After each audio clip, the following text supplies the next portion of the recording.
Sunshine Coast, Matt Drews here again for the road width and verge parking investigation that we're conducting. And we're here today with Councilor McKay from Division 5. Councilor McKay, thanks for meeting with us. Not a problem, welcome. So look, we've got a standard format, so we'll run through a couple of basic questions, and there's, released in the last couple of days is the new draft management plan for parking, and we'd like to just touch upon that at the end, which would be great. So, standard question, do you think that the current road widths being delivered in developments for residential areas are wide enough? Horses for courses. Okay. In some of these areas where it is designed to be high density, high living, where the public transport is actually going to be the first provider for movements of those people, I think that some of that is appropriate.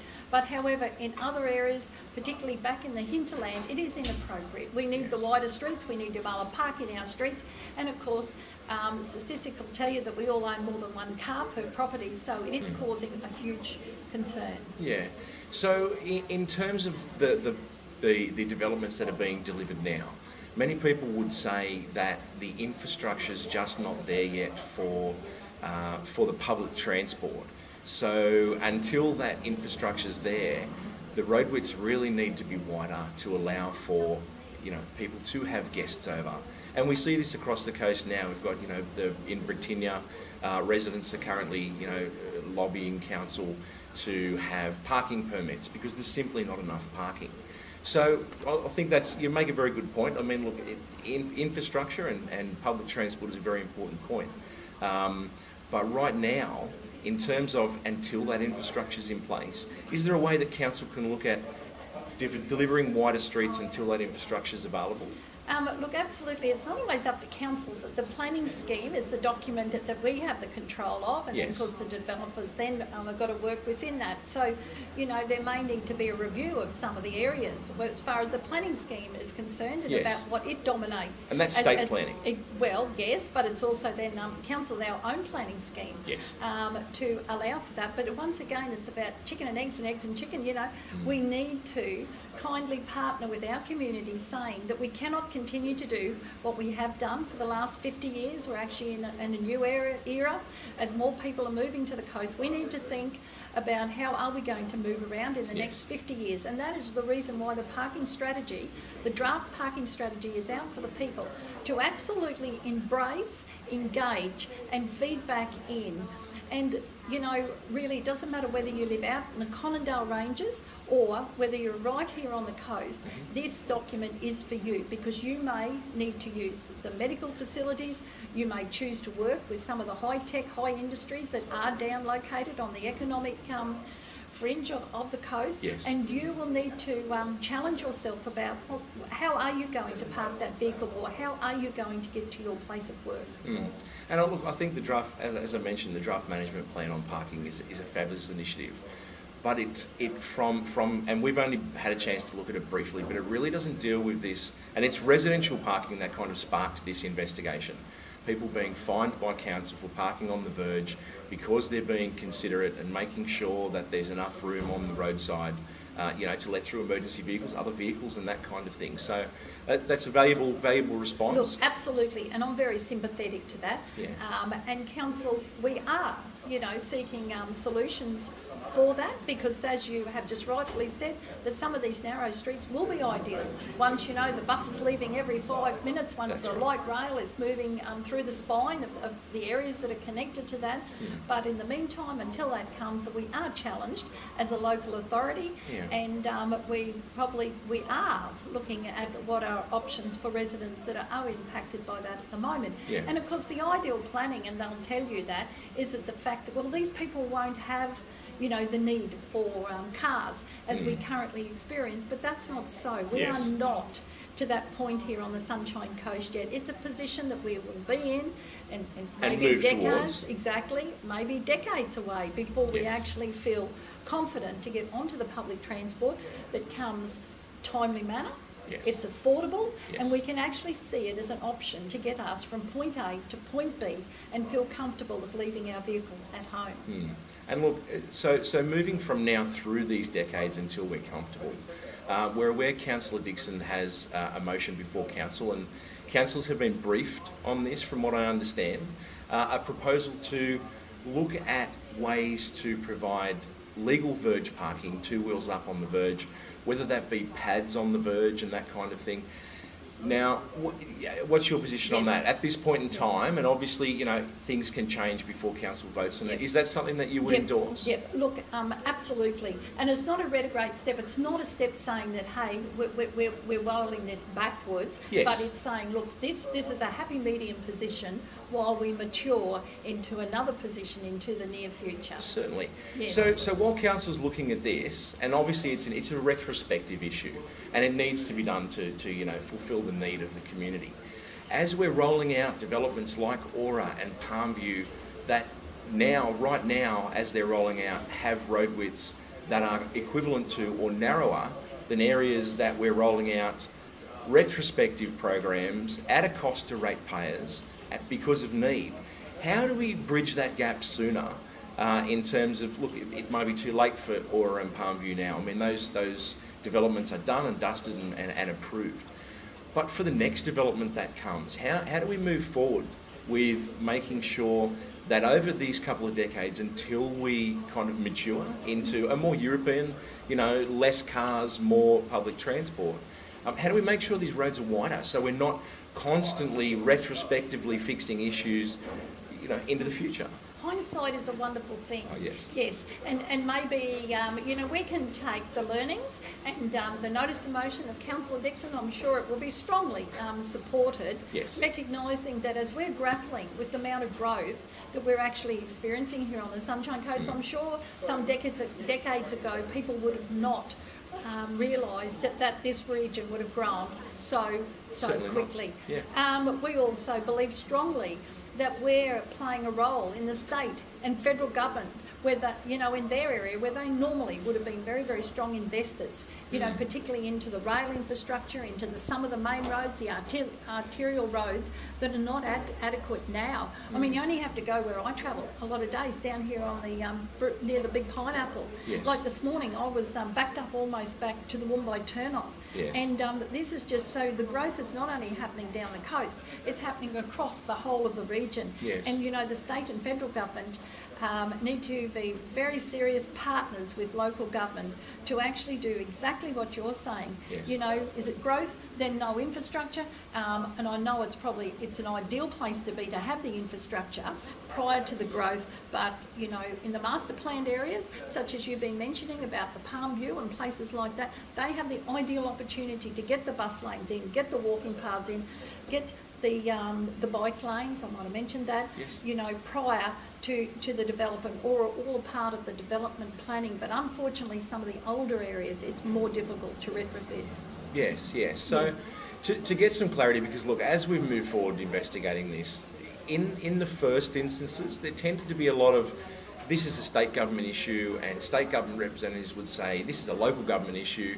As we've progressed through this, we're starting to kind of get an understanding that the state government is happy to enact change, but they are, again, not so much blaming anymore, because it was a very cut and dry blaming, saying local government needs to make overtures to us that the minimum standards under the state planning legislation, which is what developers or courts fall back on when developers challenge recommendations of council, yes, yes, they need to be changed. And we've got state members saying, yeah, the roads are too narrow.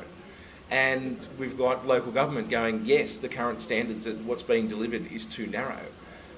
So if the state is welcoming increase of the minimum standards, local government is, from the people we've spoken to, saying, yes, that needs to be looked at until we can develop these infrastructures that promote, you know, healthier public transport.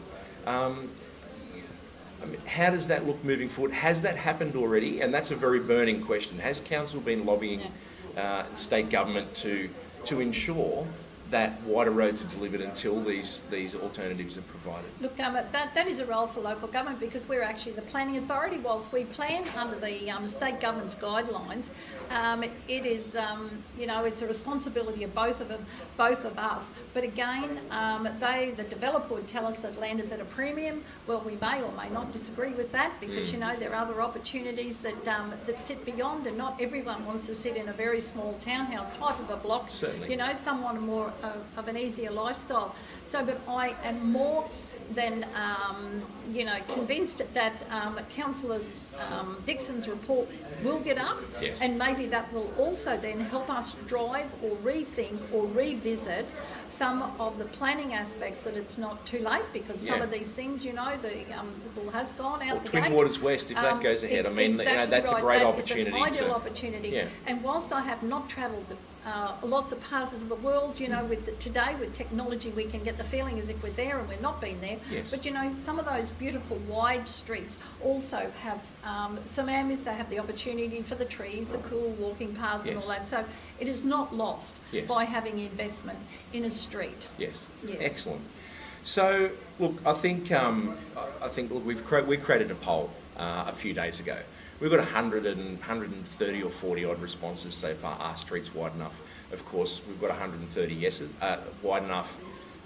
Are current roads wide enough? Should they be wider? Now, of course, 130 yeses. They should be wider. So I think it's good to hear that is being looked at. It's good to hear that Councillor Dixon's initiative should certainly have some leverage on that, because if that's accepted, it kind of sets a precedent. And then you don't want to be, as we were kind of talking about before, you don't want to be retrospectively fixing these things. So a proactive approach in the future would be great. Yes. Mayor Jamieson mentioned recently on ABC Radio, and this is an interesting point, this is not to create conjecture between working relationships, but he was saying that there's a kind of an intrinsic connection between narrow roads in developments and affordable housing. What's your feelings on that? Well, look, I might actually disagree with that, because I've seen some of the prices of those very small house blocks in very tight locations, and they're actually really quite expensive. Yes. I mean, I've got to be quite honest with you. My thinking is challenged by affordable housing, and it's a part of my portfolio. I've attended many different conferences, many seminars, trying to actually define back what is affordable housing. And I'm very au fait to the many different government grants that have been available over the time, but what happens once that grant runs out, or what happens when people move on? We've got great providers here on the Sunshine Coast, like Coaster Bay, that are trying to provide affordable housing. Yes. Many examples of that at Sundale Garden Village. But at the end of the day, we're struggling between the land prices, the expectations of a lot of community people today. Whereas, and forbid that I would go back that far to when we first had life together as a couple, and a caravan in the caravan park was the absolutely cool thing. We were all there at our ages, Yes. and then you moved on from there. But today is the standard 4-bedroom home, the 2 cars, the all those other sorts of things. And it comes back to supply and demand, really, doesn't it? It really does, but I think it comes back to expectations too. Yeah. We have a higher expectation of what's affordable to be delivered. So until we sort of the house sizes come back, I'm not saying particularly the land sizes for which these homes have got to sit on, I think that we're going to be struggled with many differing ideas about what is really affordable. And obviously it falls back on the developers, and the developers obviously, they're businesses. They want to maximise their profits. So in terms of if they can sell it at a certain size for a certain price, they're not going to go above and beyond, because their bottom line is returning profit to the business or to the shareholders. So, well, exactly right. But council also, on behalf of our ratepayers, we're a business too. Yes. So, there's been suggestions that we could make exempt some development overhead charges and different sorts of things like that. But then once again, that means all the ratepayers of the Sunshine Coast are contributing towards the privileges that only a small or a group of people would benefit from. So you can be assured, if whatever argument there is, there's usually a couple of other sides to the coin too. Definitely. Yes. Now, look, the last question for today, and then look, if you'd like to add something more about the draft management plan, that'd be great. we became aware of the state government red tape reduction program, and we'd heard from a couple of councillors that they had seen some issues with that. We've had a state MP has said they have some concerns with that program in terms of private certifiers kind of approving, and I don't know how this directly relates to road widths, but it was brought up that private certifiers are kind of approving things that aren't in line with what council would necessarily want. What do you feel on that, on the red tape reduction program? Well, of course, I strongly support any level of government continue, even our level of government, that's going to try and cut some red tape. Yes. But if I may just answer that question in a couple of ways, we saw that through the current planning scheme. Yes. We took on board what we'd heard from the developers and from the mum and dad developers saying, this is too difficult, you're requiring too many conditions, you know, we want to be able to do this more self-accessible rather than stuff that was code accessible. Yes. So we've actually taken it from code and make it self-accessible. Yes. And now we've got communities that are really quite anxious because they're saying, well, we weren't consulted about this development. We don't like the look of those buildings or whatever. Well, we're saying we're really sorry. We were out to public consultation. This was all a part of the discussion that we were having Yes. when we took on board what a part of the community had said, that we want this to be easier. The same as Councilor. Council was once a certified. We used to have our own private business. Yes. But now that's been outsourced. And Well, I can say personally, in my division, I've seen a couple of times some decisions that would probably have not been supported by council, but they're also regulated. So, you know, providing it means within their regulation, well, it's nothing to do with us. Yes. And any consequences, it's actually on the private certifier. So again, it's not a clear-cut one size fits it all.